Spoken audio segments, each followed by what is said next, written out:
So, what I'm gonna talk about today is the new General Service List. We're calling it now the new General Service List project because there's so many word lists and so many tools, and we've created all of these lists and tools in a way that's kind of modular, so that they sort of fit together in very efficient ways, so that you're basically teaching your students the minimum number of words they need to know to get the maximum number of maximum amount of coverage.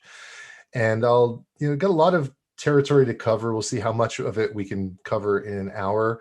But there's a number of free websites and tools. You can get to most of them just by going to newgeneralservicelist.org. That has links to most of the other things that I'm talking about.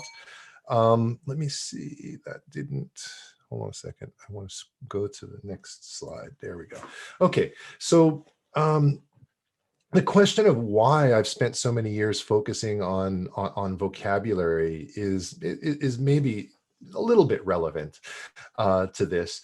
And because through the course of the day, I've attended some great presentations, and some of this backstory has come up. I've been in Japan for 35 years now, and I started as an assistant language teacher on what was called the MEF program, Modular English Fellow program. My first year there, I wasn't a teacher, I wasn't a trained teacher yet, but I was in charge of 53 different junior high schools, every day going to a different junior high school, working with different teachers and students. And what I saw in those early years, and eventually I became the national chairman, the first national chairman of the JET program in 1987. So I was all around the country in that year as well. But what I saw in those early 2 or 3 years was kind of appalling, even for somebody who wasn't a specialist. I could see that the textbooks that the students were using were far, far too difficult. I could see that the vocabulary in the books was far, far too difficult, and that this was having a negative effect on students' motivation and confidence. I wasn't trained at that point, but it was something I just sort of felt. And it was many years later, about 7 or 8 years later, when I was doing my master's program at Temple. I eventually did a PhD there as well, but I had taken probably 8 or 10 of courses, and I was taking courses from really amazing people, Rod Ellis and J.D. Browne and all of these wonderful, famous people. And I was learning a lot, but nothing that they were teaching me was really clicking with the problems that I was seeing in Japan in my classrooms, until the very last course of my master's degree was taken with Paul Nation. That was the first course that he taught me. I took many others later, but I don't think he was 15 minutes into his first lecture when it just felt like a bolt of lightning. I mean, it just felt like, this is it. This is everything he's saying, is everything that I've experienced these past 10 years.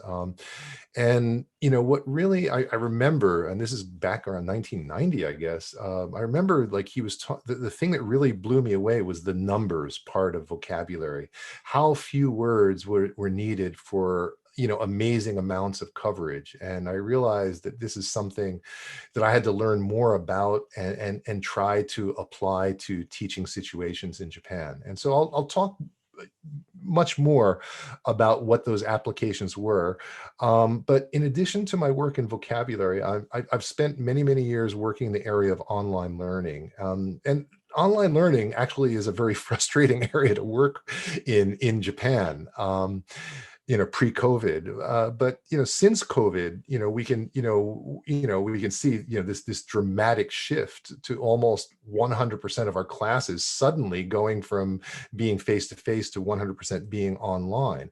But this is not really online learning. This is what we've experienced in 2020 was emergency remote teaching, and I think that the stresses and the challenges and the problems we had is very, very different. But I think it was it's a very important year for us. 2020 was a very important year for us in a lot of ways, and 2021 is going to be even more important. There's often this question of whether or not technology is going to replace teachers, and I don't think that's anything we need to worry about. But there is a truism that I think that teachers who are better able to utilize technology, especially in ways that promote communicative language learning, are going to end up doing better than teachers who do not. So I think how we react to COVID, how we react to emergency remote teaching and online teaching is very important. So for me, and this is really through School of Hard Knocks, I mean, having many bad experiences in the 90s and early 2000s with using technology, being put in situations where it was technology that drove what happened in the classroom rather than pedagogy. I'm actually the opposite now. And so for me, I still do tons of work with technology in the classroom, but the starting point is always pedagogy. And that really is the starting point for the new General Service List project.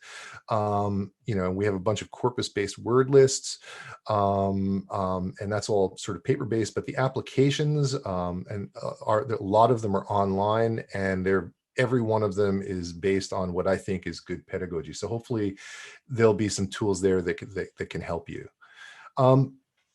So the starting point here is the size of the English language, and the largest dictionary of English is the OED, the Oxford English Dictionary, and what you see there is 600,000 word families, which is an enormous number. And if you talk about individual words, it's actually in the millions, but 600,000 word families.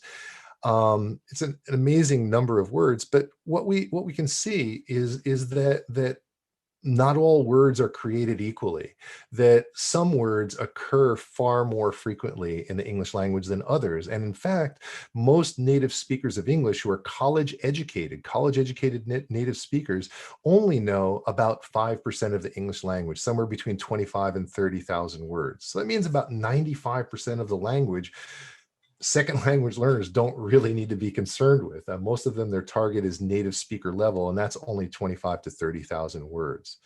So that's kind of, the good news as a starting point. But the problem is that even after many, many years and hundreds of hours, if not thousands of hours of study, most second language learners know far fewer than 25 to 30,000 words. In fact, in Japan, the number is much, much lower. Most studies are showing somewhere between 2,000 and 3,000, though today I think one of the studies we saw was showing a bit higher than that. But still, the number is actually very, very low. And there's a significant gap both in the size of the vocabulary of non-native speakers and native speakers, but also in terms of the kinds of words that they're studying. And that's equally a problem as well. But you might think, oh, well, 2,000, 3,000 words, that's a lot of words. Maybe that is enough.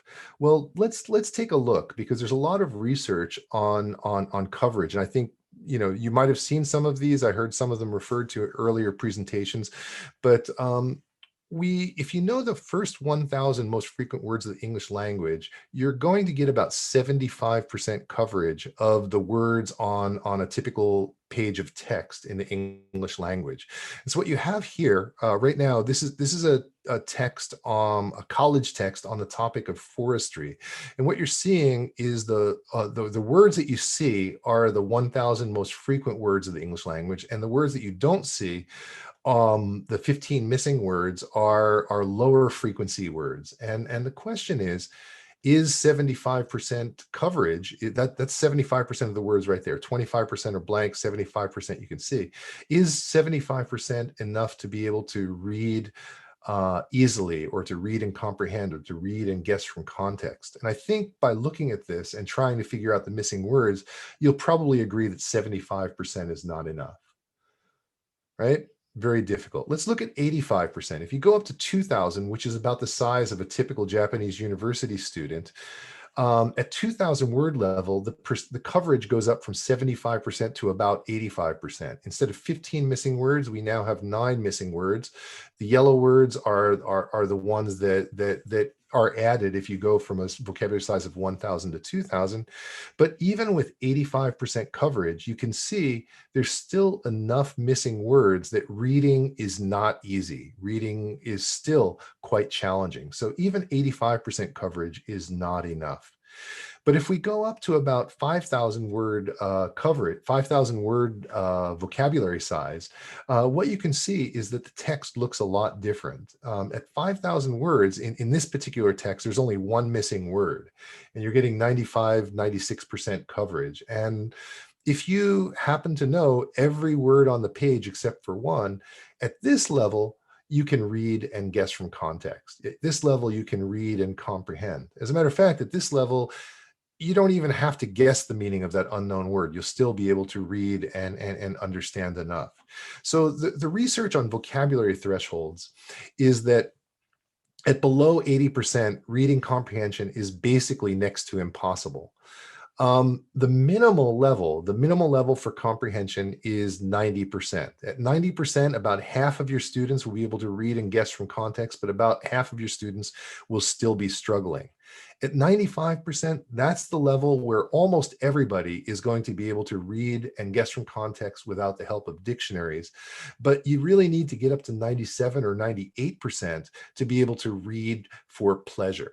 And this research, I've just quoted a couple of studies here. There's quite a few other studies that sort of replicate these numbers. So these are kind of the thresholds. These are the kind of the targets that we want to get our students to, if possible.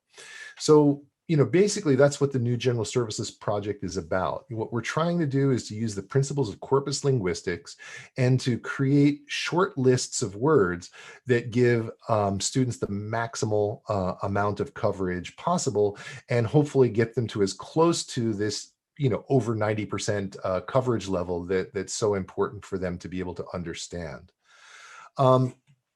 And so what the new General Service List does, which we published in 2013, the new General Service List is a list of about 2,800 words. And for most general English texts, it will give you about 92% coverage, which is above the minimal threshold for comprehension. So it's a very short list. It's a list that is fairly close to the vocabulary size of Japanese students. So if they just study the unknown words, the missing words that they have, this is going to help them to get to that higher comprehension level. But this is only 2,800 words out of 600,000. This is only a tenth of the vocabulary of a native speaker and less than 1% of the English language. So the question is, how is this possible? And this is possible through something that is known as Zipf's law. And this is a mathematical principle that basically states that frequency decreases with rank, and that more precisely, frequency is inversely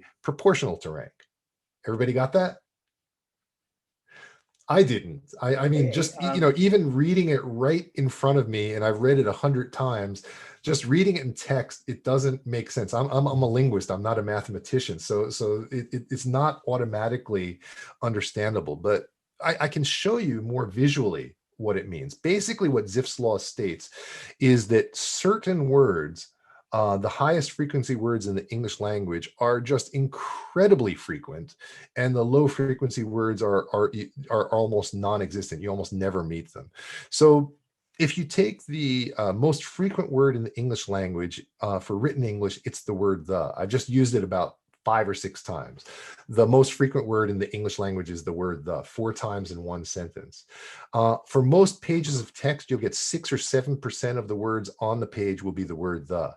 If you know just the top 10 most frequent words of the English language, you know about 25%. If you know the top 100, you know half the words on the page.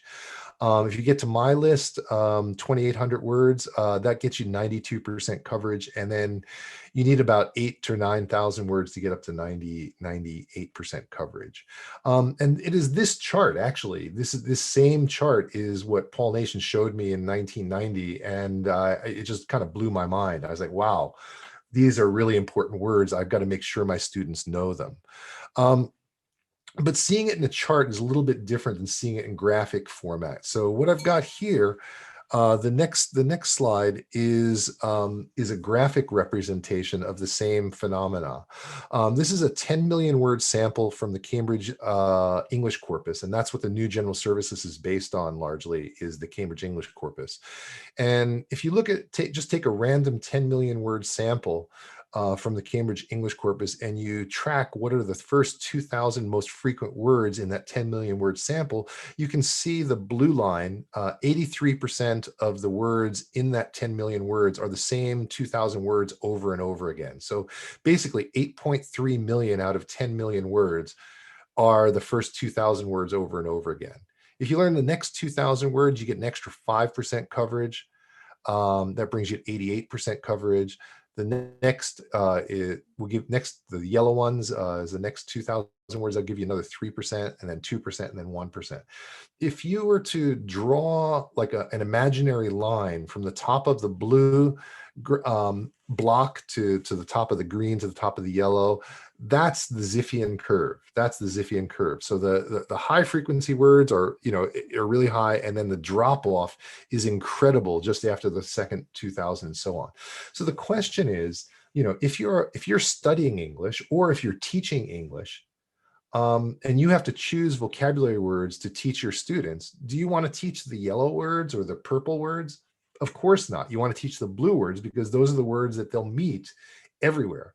The problem is that's not what happens in Japan because of the influence of entrance exams, because of the influence of what's happening in cram schools, jukus, because of the influence of textbooks. There's sort of this strange phenomena where incredibly low frequency words, not even in this first 10,000, are being taught at the expense of the blue words. And that's one of the reasons why Japanese students have so many difficulties. So this is a very important concept to understand. So we published the new General Service List in 2013, but the question is, why do we need a new one? There was a General Service List before mine, or before, I should say before, not before mine. I have two co-publishers, Brent Culligan and Joe Phillips. So our word list was published in 2013, but before that, there's something called the General Service List published by Michael West. The final publication date was 1953, but it started in 1936. So it took them about 17 years to get to the point where they had the final version. And this list was actually a remarkable, amazing feat. And this, because he created this list based on a 2.5 million word corpus, but in 1936 to 1953, there were no computers. So basically they were creating the corpus and hand counting each word in the corpus without the use of any electronic tools. Some very, very famous linguists beyond Michael West were involved. Harold Palmer, who was famous in Japan for a lot of reasons, was involved. Thorndike, Maki, Horn, a whole bunch of people. It's a very, very famous list. And when I started studying with Paul Nation, this is the list he was talking about, and I was blown away by the concept.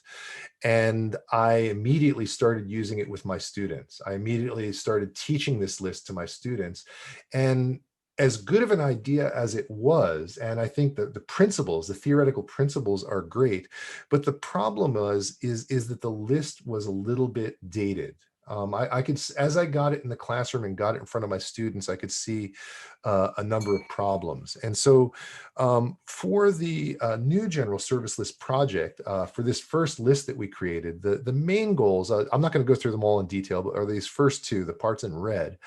And one of the things we wanted to do was to update and expand the size of the corpus because the corpus size was way too small for getting good frequencies for lower frequency words.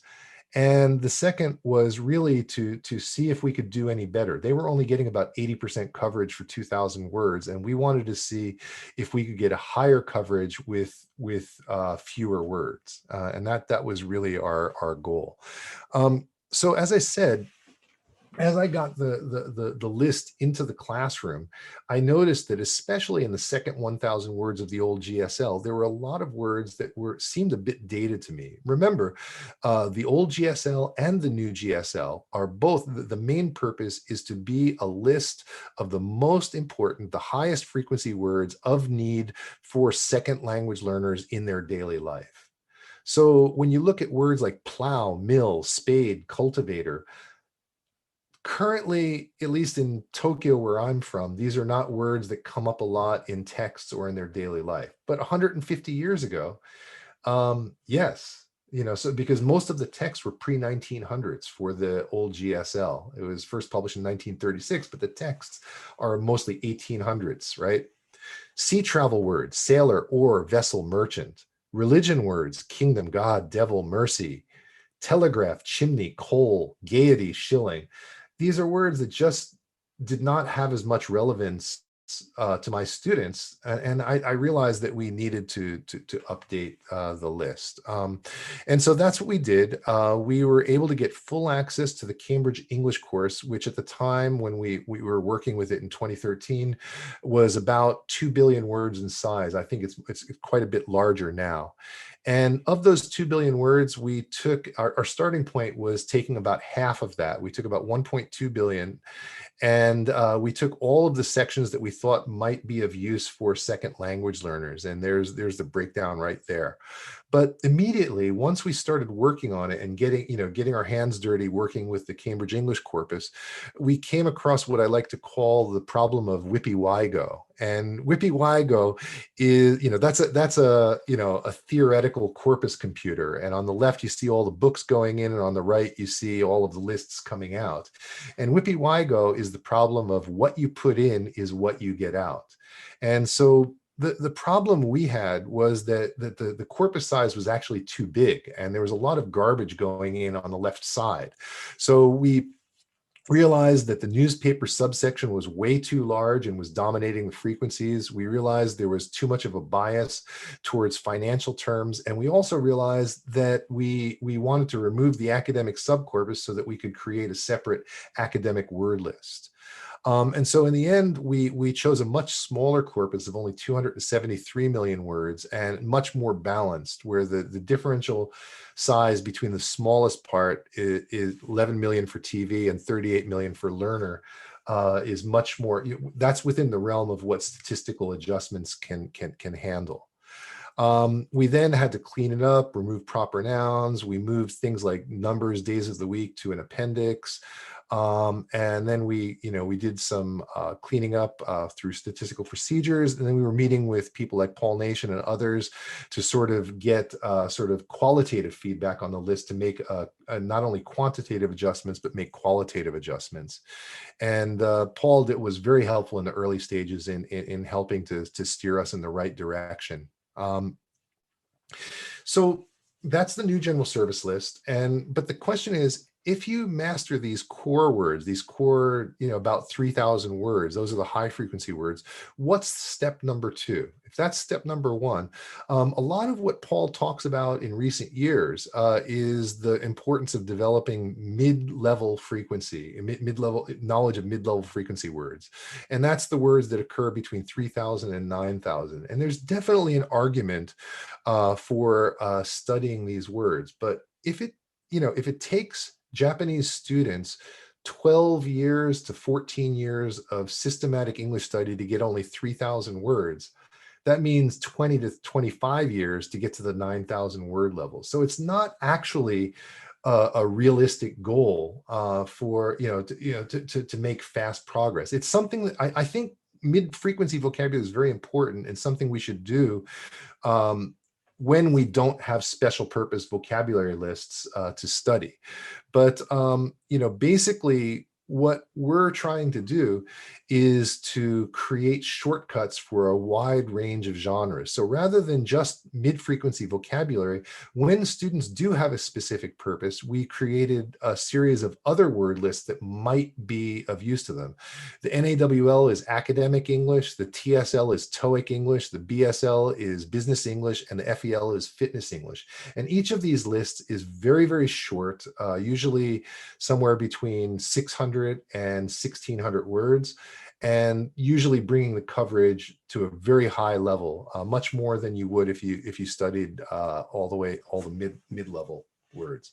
But the way Brent and I have been doing most of the work on this, and the way Brent and I put the lists together is in a modular approach where the NGSL is step 1 in most cases, and then step 2 is the SP word list. And the reason for that is that we believe pedagogically that it's important for students to master core foundational vocabulary, because these first 2,000 to 3,000 words are the words that occur in their daily life everywhere: books, newspapers, magazines, TV, radio, everywhere.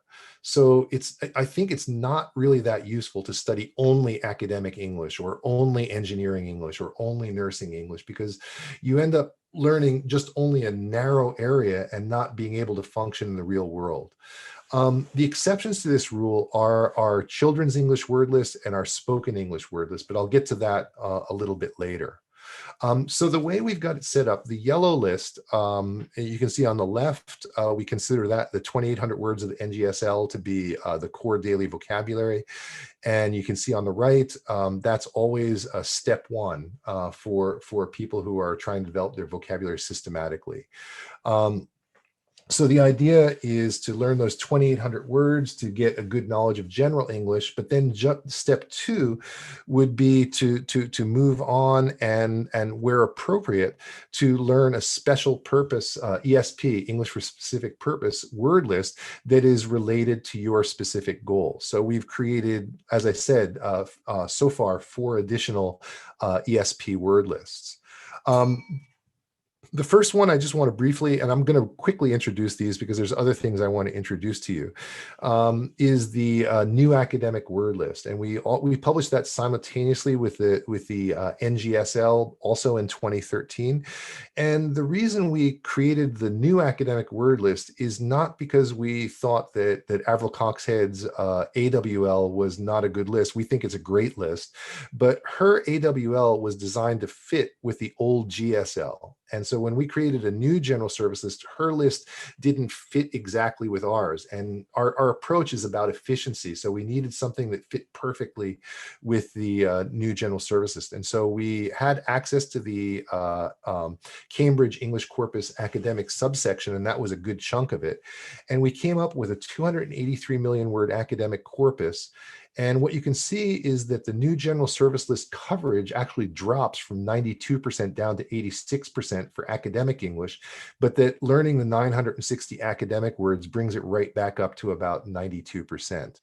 And the corpus makeup is not only the Cambridge English corpus, that's a good chunk of it, 248 million words, but we also felt that students in academic settings struggle with lecture English, academic lecture English. So we put in 1.5 million words from the MyCase Michigan Corpus of Academic English, which is American Academic English, and 1.5 million words from the base corpus, which is British Academic Spoken English. We also created our own sub-corpus of about 36 million words of 100 of the top-selling academic textbooks of the time. And that's basically the makeup of the corpus. And what you can see here is the old GSL versus the new GSL. The increase in coverage for general English is the top line. And then when we look at academic English, the combination of the old GSL and the old AWL gives about 87% coverage, whereas the NGSL and NAWL is about 92. So basically we accomplished our goal of updating the corpora and getting a bit higher coverage, which we, and again, shooting for that above 90% threshold, which we thought was so important. The next list I wanted to briefly talk about, and I think this is one that has the highest coverage of any of our lists, and that's the TOEIC Service List. I'm not a big fan of the TOEIC test. I don't think it's a good representation of functional ability in English, but the reason we created the TOEIC list is because it's such a high stakes exam, and so many of our students were struggling with it. And we realized that knowledge of TOEIC vocabulary is one of the quickest ways to improve your score. So we published Charles, can I ask you to translate what TOEIC is for our international audience? TOEIC is a test of English for what, international communication, is that it? It sounds about right. It's popular for business exam tests. Yeah, it's used around the world, but really popular in Asian countries. I think Korea and Japan are probably the top 2 markets for it. But the corpus we created was it's much smaller than the other corpus. We have about 1.5 million word TOEIC corpus we created. And if you study that, if you look at the NGSL coverage jumps from 92% normally to 94% for TOEIC. So the NGSL is actually a great starting point for preparing for the TOEIC exam. But if you learn the 1,200 words in our TOEIC service list, virtually 100% coverage. I mean, 99% coverage on TOEIC exams with a vocabulary size of only 4,000 words, which it's astonishing. It shouldn't be possible. The reason it's possible is because TOEIC is not a good representation of real English. It's a very sort of focused, narrow type of test English. And we were able to, through corpus analysis, to come up with a very short list that gave very high coverage. And this is just a very quick list of some of the stuff that is in our TOEIC corpus.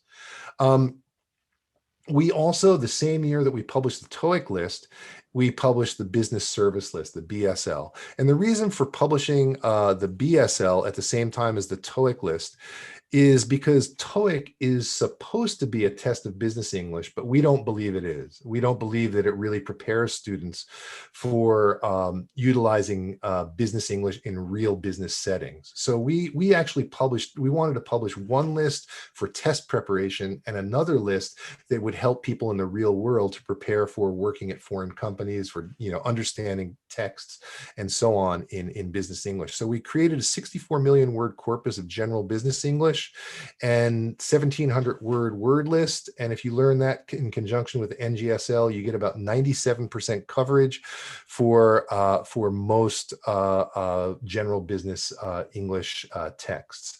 The makeup is partially from the British National Corpus, the BNC. We used web crawlers for trolling business internet sites, sites from the internet. We had 25 million words of magazines and newspapers that were business related, and 21 million words from textbooks. So it's a pretty good sized corpus and pretty good coverage. I've often been asked the question, what's the overlap? Is there any overlap between any of our word lists? And the answer is yes. There's no overlap with any of the green list. Let me go down one slide. The green lists, none of them overlap with the yellow list. There's no overlap at all. So step 1 is general English. Step 2 is one of your SP lists. But the SP lists, those green lists, we don't believe that people will be studying more than one at the same time. So we allowed for overlap. And so between our green lists, there's ranging from 20 to 40% overlap between some of them. It's not that important, but just in case you're curious. Just 2 months ago, we published 2 more word lists, which I'd like to introduce to you. One is called the Fitness English List. This is related to a project I was doing for some English medium gyms in Japan. They wanted to open gyms in Japan. And they wanted to conduct everything in English. So they wanted to find out what were the high frequency words. And so I created a corpus for them. And it's about a 10 million word corpus, and only 600 extra words outside of the NGSL brings you up to about 98% coverage. And this is just some of the stuff that is in there, the breakdown of the words in the corpus. I should mention, if I haven't mentioned it already, all of these word lists, every one of them is free and open source and downloadable from my website. So I'll share more about that in a few minutes. And what you can see here, okay, yeah, 98% coverage. So NGSL plus the 600 words, 98% coverage. Another word list that we created, and this was actually based on a request from a university in Kyushu.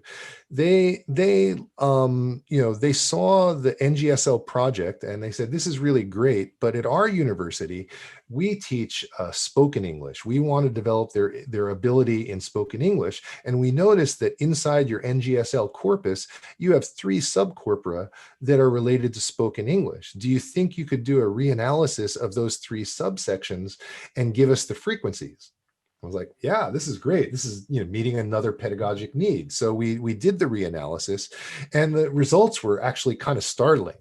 We said that 90% coverage is a really important threshold, and to reach 90% with the NGSL, you need 2,100 words, but that's because written texts, there's a much more wide range of vocabulary used in written text. But to get to 90% for the spoken subsection only took 700 words, 718 words. So you're getting much higher coverage for much fewer words. And that's because when we speak to each other, we tend not to use low frequency words. And if you do use a lot of low frequency words in your speech, people think you're showing off, or they think you're a little bit snooty or something. So it's maybe not entirely surprising, but it is a very, very short and efficient list that you can use if you like. The final new word list, and we just released this about, I would say, gosh, not more than 2 weeks ago, is called the NDL. This is the new Dolch List, and this is basically children's English. And the new Dolch List is like the old General Service List, which was an update. I mean, the new General Service List was an update of the old GSL. The Dolch List is also, our new Dolch List is an update of a very old list. The old Dolch List was published in 1936 by Edward Dolch, and it's a very famous, very, even to this day, used widely list of words that occur frequently within the genre of children's English. But what I could see is that, like the old General Service List, the old Dolch really needed to be updated. And one of the big differences between the old Dolch List and the new Dolch List is its focus. The old Dolch List was actually designed for native speakers, not non-native speakers, and it was designed to help with what's called sight recognition of words they already knew. So Edward Dolch was looking at textbooks used in native speaker schools, analyzing them, and trying to help students to quickly develop instant recognition of ultra high frequency words. That was its purpose. Over the years, people who are making teaching materials for non-native children, there were no word lists for them, so they used the Dolch List. But the purpose was not really well suited for non-native speakers.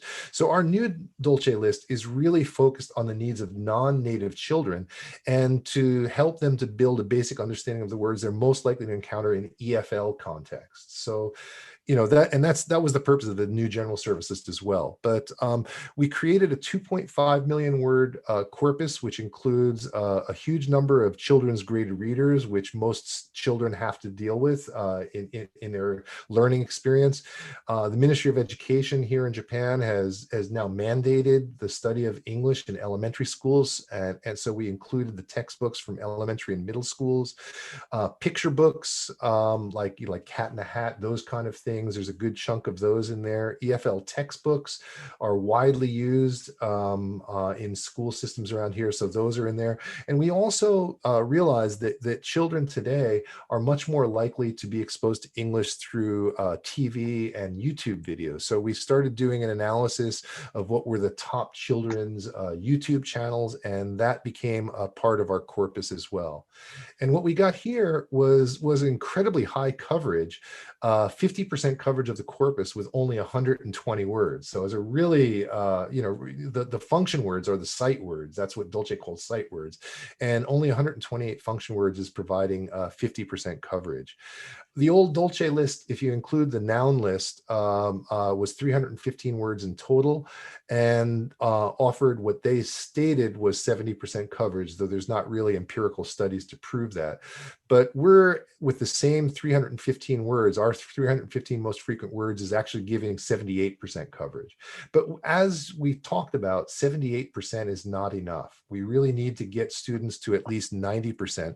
So we stretched out our word list to go beyond 315 words, and we provide about 875 words, because at the 875 word level, we're getting students to that critical minimum 90% coverage.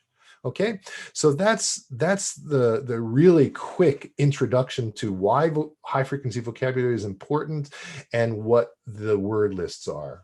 So we've got 7, and we're continuing to publish them each year. We usually come out with at least 1 new word list, but the project was not just about publishing word lists in academic journals that nobody's going to read and nobody's going to use. It was very much about publishing word lists and getting them in the hands of teachers, getting them in the hands of students, getting them in the hands of content creators.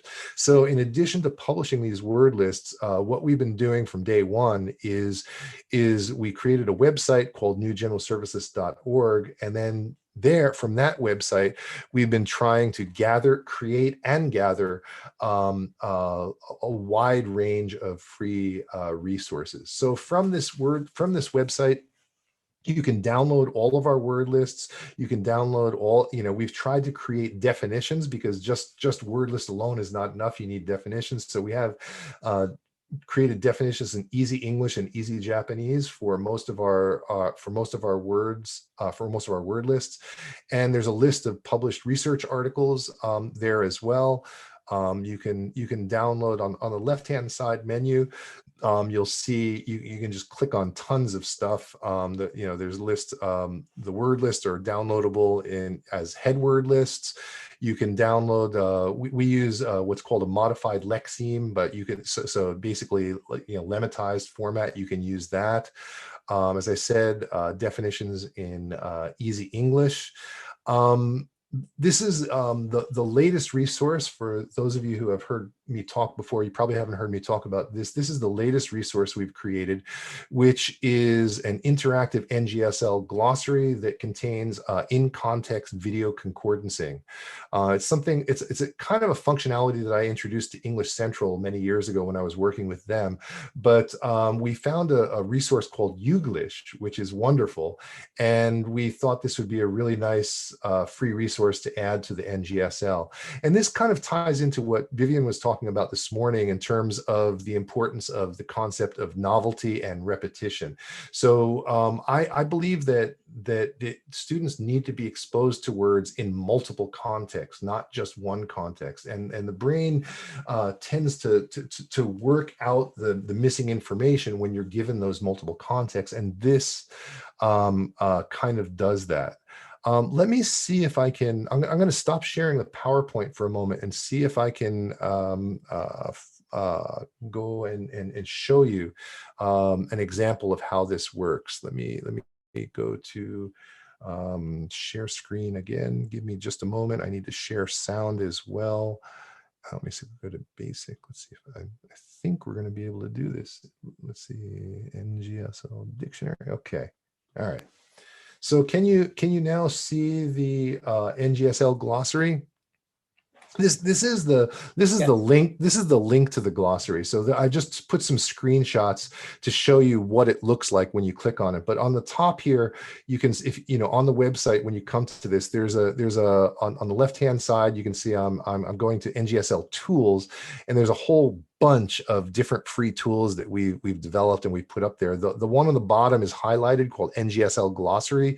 That's what I'm showing you right now. And if you click on the HTML link that says NGSL Glossary, you can now see a full glossary of all of the words with part of speech, occurrence per million, pronunciation file, and definition in easy English. But the part I want to show you is this pronunciation part, and that is the link to Youglish.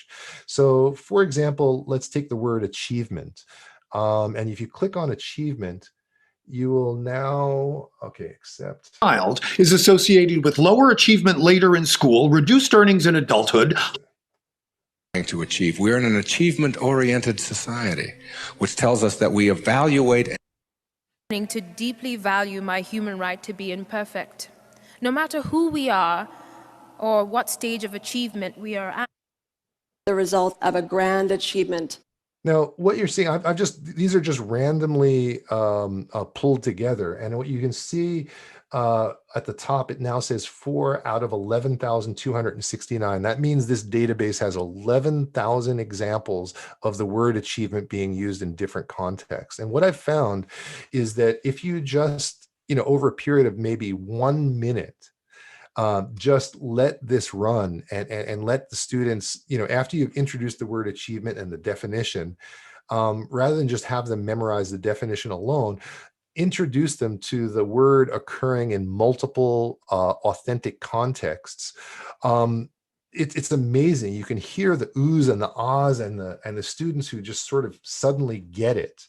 And this is it's a really nice resource. I think there are many other ways we could utilize it, but the low-hanging fruit was to just create a link for each word, and you can see that it's something that could be could potentially be very useful.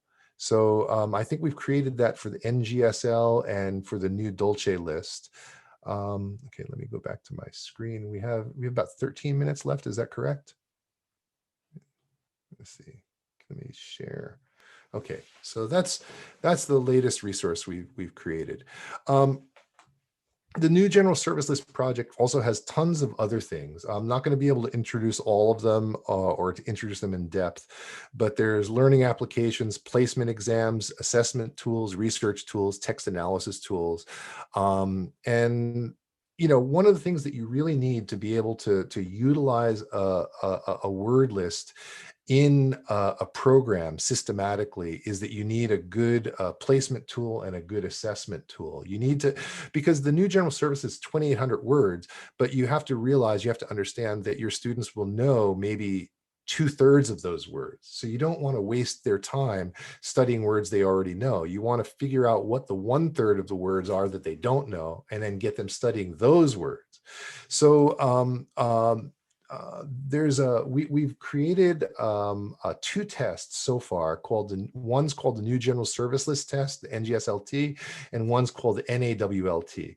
These were developed by Phil Bennett and Tim Stokel, who are based in Japan as well. These tests have probably, I would say, at least a dozen research articles behind them. They have some of the highest reliability and validity figures published for any vocabulary test made to date. And what they do is the NGSLT, the New General Service List test, breaks up the New General Service List into 5 equal-sized bands of 565 words. You can see on the right-hand side a student's score for the NGSL test. And what you can see is that they have very high knowledge of level 5, which is the lowest frequency words, and actually quite a gap in level 4, which is the 500 words just before that. So this tool kind of pinpoints where their strengths and weaknesses are.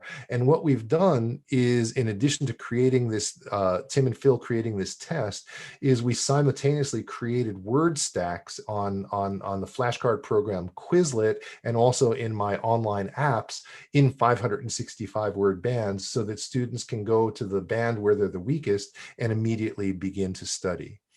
Rob Waring and I have also worked together to create an app called Word Learner, and Word Learner has flashcards and learning games, but it also has placement and achievement test functionality. So this is another place you can go and take a look.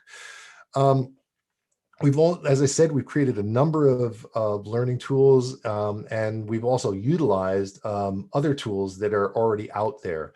So Quizlet is a well-known free flashcard program, and most of our word lists are up on Quizlet. I would suggest, rather than going to the Quizlet site directly, that you should access the word lists through our website, because the NGSL is known around the world now and is being used in dozens of countries, and people are uploading their own versions of the NGSL with their own definitions, and the quality varies widely.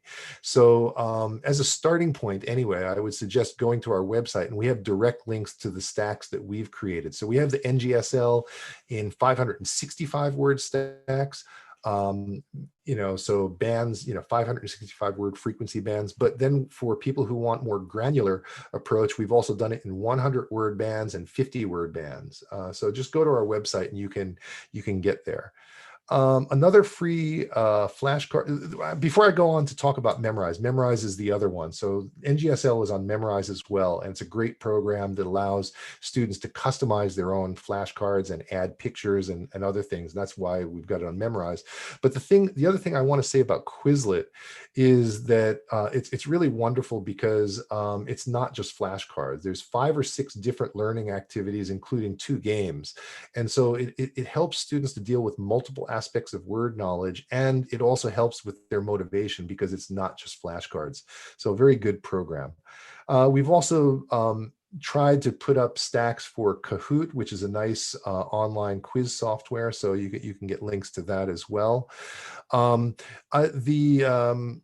don't have much time to go into this, but one of the weaknesses of Quizlet, Memrise, and Kahoot, even though it's great and it works with any word stack, it doesn't really dig deep into the science of spaced repetition and time interval learning. This is the problem of short-term memory loss. And it's pretty well-known phenomena now that if you introduce students to multiple repetitions of the same information, you can very quickly change short-term memory to long-term memory. I came across this when I was a graduate student with Paul Nation. He introduced a book by an article by Mondria written in 1994, and that quoted work going back to Ebbinghaus, but Leitner in the 70s and Pimsleur in the 60s, this idea of spaced repetition. But it was all about using physical boxes and moving the words from one box to the other box, 1 day, 2 days, 1 week, 1 month, and so on.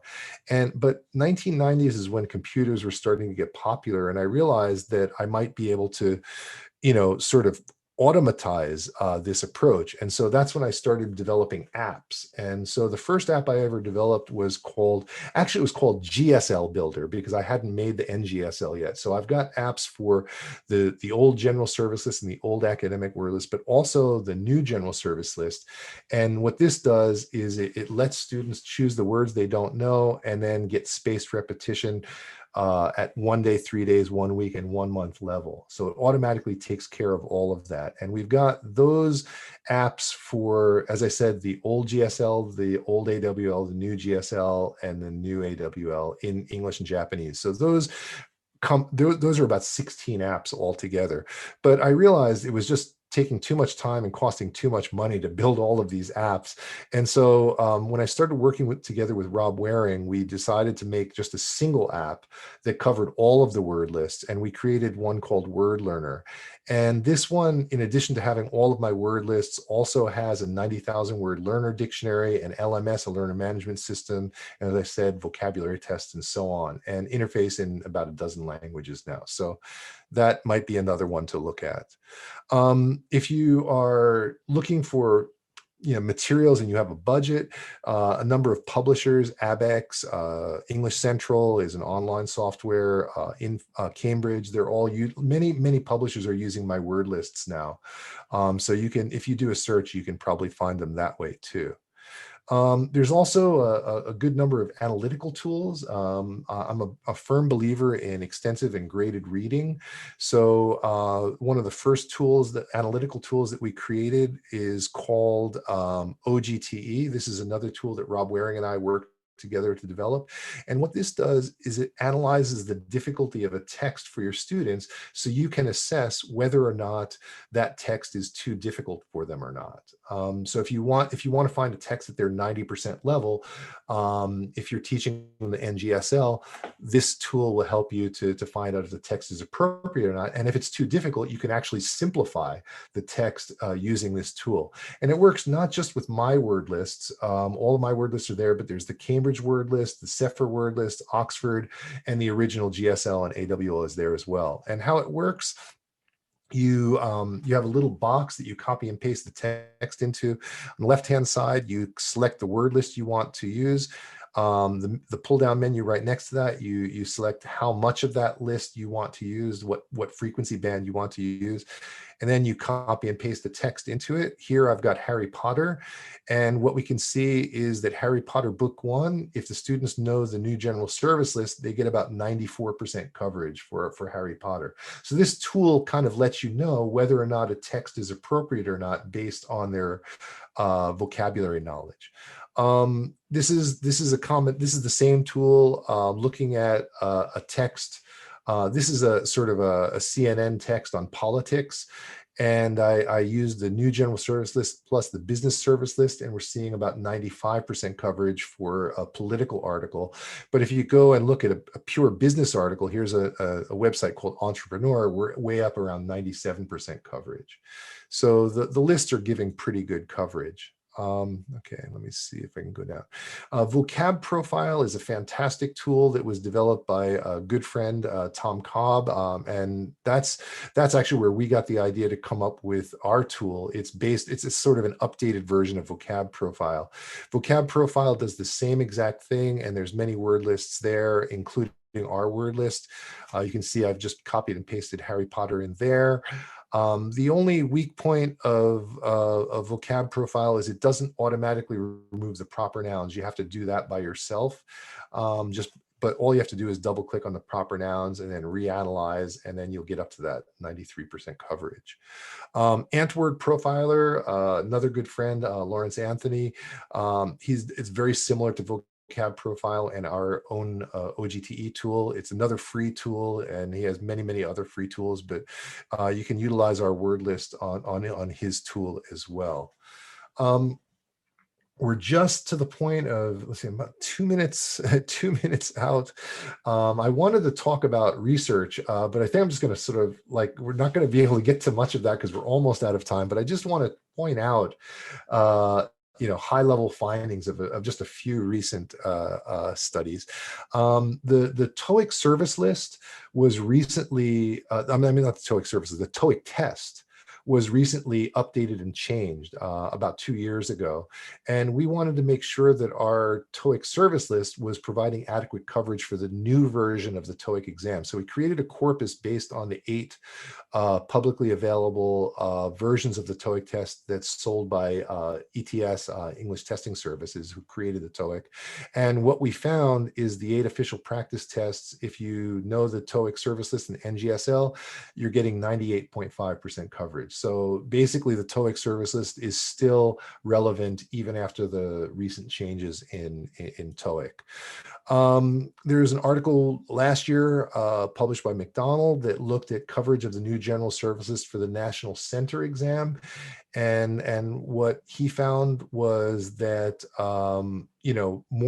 basically more than 95% coverage for the center exam for the years 2015 to 2019. So basically the new general service list is actually not only a good choice for general English and daily English, but also reasonably good coverage for testing situations here in Japan, at least, as well.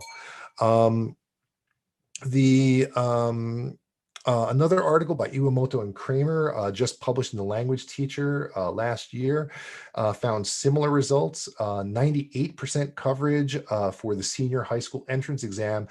And that's only for the first 1,000 words of the NGSL. So with 1,000 words of the NGSL, you're getting 98% coverage for senior high school entrance exams used in Japan, and 95% coverage for the National Center test, which is very similar to the previous study. I also just was made aware of this publication by Hendry and Sheepy. And they were, whoops, hold on a second. And this was looking at the coverage that the new general service list and new academic word list had for their huge database of academic English. And they were finding about 90% coverage for the 18,000 articles in their academic database. So these are all pretty good examples of coverage by our word lists. Some of my graduate students did studies of coverage for things like video.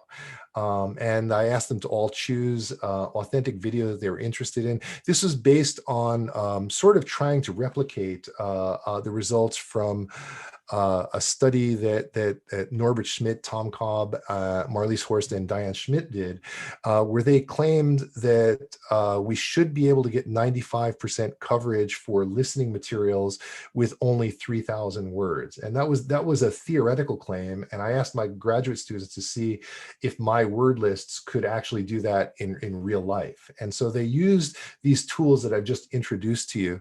And they looked at, one student looked at Star Wars because he was really into Star Wars. Another student looked at Friends as they were really into Friends. And I'm going to skip through the various steps because we're out of time. But basically what they found is, hold on a second, let me see if I can get to the slide, is, let's see, I think they got 90 for Star Wars. I'm sorry, this is not a very good slide here.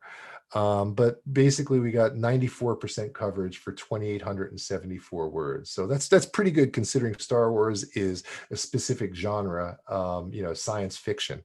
And then what they did is they put the words, the special purpose words they found up on Quizlet to go along with NGSL. So NGSL plus 73 keyword Star Wars words got them to 95%. So they found positive evidence for that claim.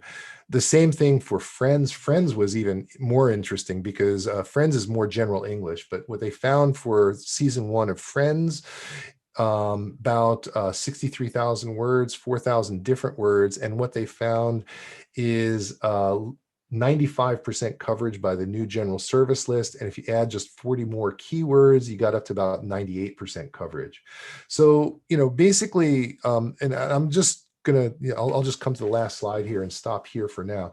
But basically, the reason for showing these research findings is basically to show you that there's slowly a growing number of studies that are giving support that this corpus work that we're doing, and that these short word lists that we're developing are providing very high coverage in real life, sometimes high stakes settings.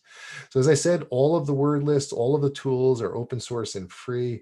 We'll continue to build more word lists and more tools as we go forward. And I just hope that these can be of use to you and your colleagues, and that if you do find them useful, that you will spread the word so that more people know about this stuff.